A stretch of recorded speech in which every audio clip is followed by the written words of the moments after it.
What is going on, everyone? Jeremy here from MTG Headquarters, and I have both Planeswalker decks. It occurred to me that I should probably cover these, being that they're brand new products from Wizards of the Coast, and I think we can all agree they're at least a decent upgrade over intro decks.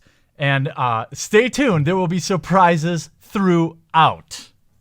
I'm actually not kidding. Surprises everywhere.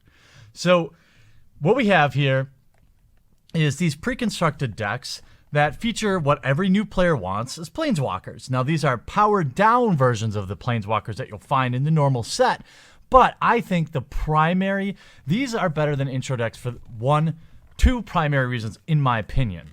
So, of course, inside you still get the 2 booster packs that you would in an intro deck, but I think having 5 intro decks was too many. People just couldn't really decide what the heck to buy, but also the fact that these are more like theme decks. They appear to be slightly better constructed, and so you give people that first crack rock of the Planeswalker, but then you also give them a deck that's constructed around it, rather than kind of a random assortment. Oh, look at this packaging. This is great.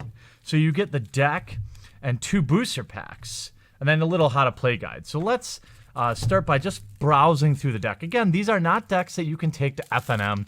I think Wizards probably will never bring back those tournament decks because they just weren't quite good enough.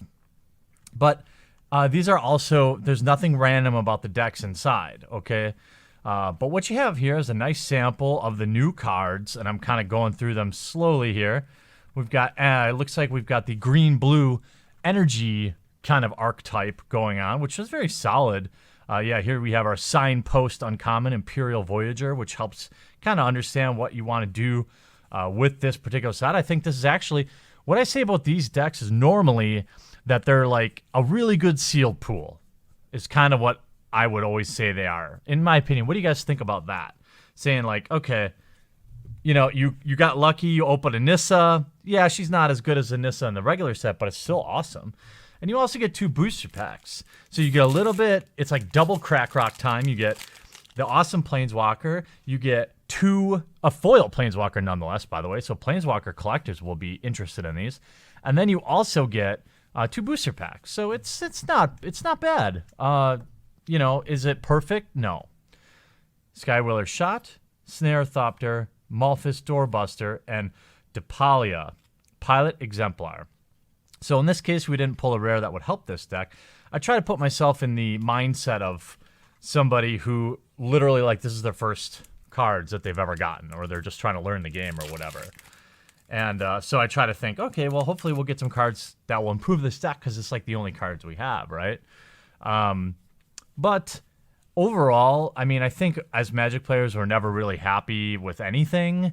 But these are I think it'd be hard to argue that these aren't better than the intro decks. They are hopefully in the future a viable way to put more reprints out there, although I think we found that Wizards doesn't really care to do that. We've got a couple of good green cards here, and we've got a Deadlock Trap as our rare. I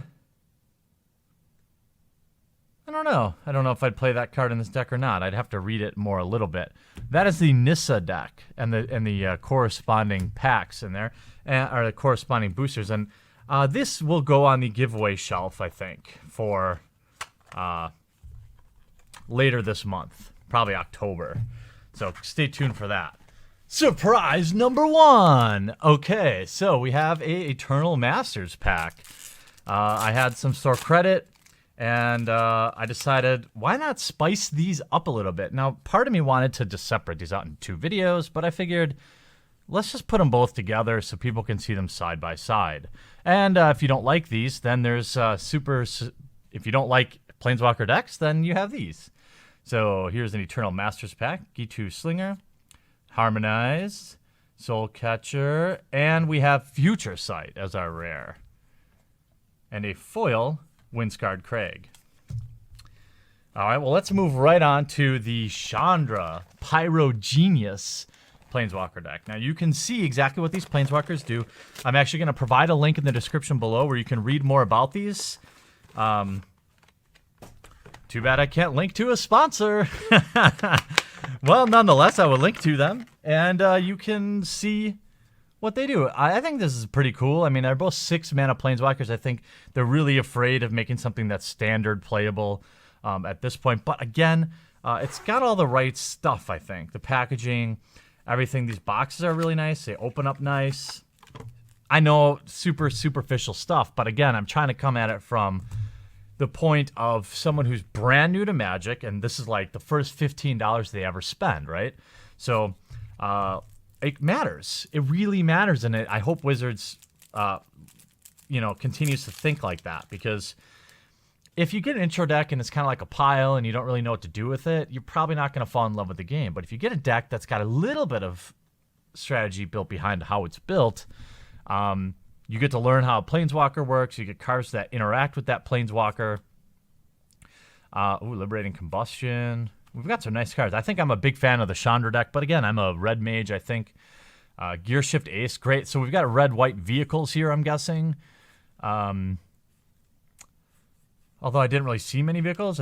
Here we go in the back. Yeah, red-white vehicle is pretty fun, I think, from a casual standpoint. Definitely interesting from a casual standpoint. Again, you can read about these at the link I'll provide in the description, too. We got Flame Lash in there. This is a nice little deck. I mean, again, grizzled veterans or Friday Night Magic people will tell you these decks suck. Okay, fine. They suck compared to a $500 standard deck or a $300 standard deck when you have, years of the game and you know how to build good decks or whatever. Fine.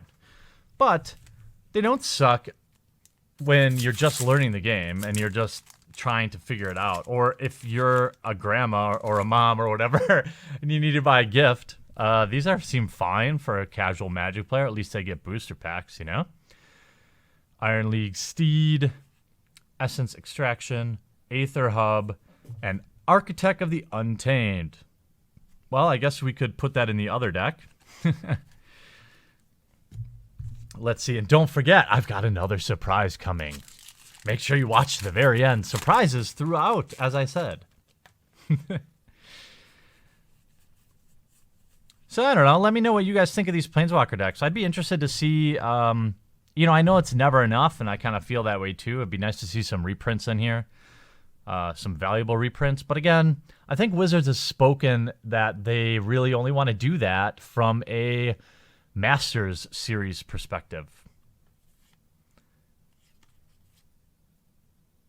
And we have an Authority of Councils. Kind of some dud rare pulls. Again, I haven't really followed up, but surprise number 2. Guess what? It's the same as surprise number 1, but this time we're going to open something really spicy. You want to know how I know that? I don't really, but I think it's fair to say that we might. Swords to Plowshares, that's pseudo-spicy. Armadillo Cloak, very nice. Singer Autocrat, and a rare is Diminishing Returns. Nope. 2 kind of poopy packs. But nonetheless, at least my goal was to entertain both the people who wanted to see these Planeswalker decks and the people who just enjoy my bearded face, and maybe they like some Eternal Masters stuff in here too. So I hope you guys enjoyed this video. I really look forward to hearing what you think about the Planeswalker decks in the comment section down below. Hope you enjoyed this video. We'll talk to you again real soon. What's up, and thanks for watching this video. I produce all different kinds of content, so if you haven't yet, click on my face to subscribe. If you want to watch more videos, I've got some sweet playlists, including this one, where I open up every fat pack ever created. I've also got this one over here where I open just about anything vintage and old and expensive for your enjoyment. And all this is made possible by the awesome backers at our Patreon, which is linked in the description of every video. Hop on over there, check it out, see if it's something you might want to consider. If not, sit back, enjoy, and I'll still love you.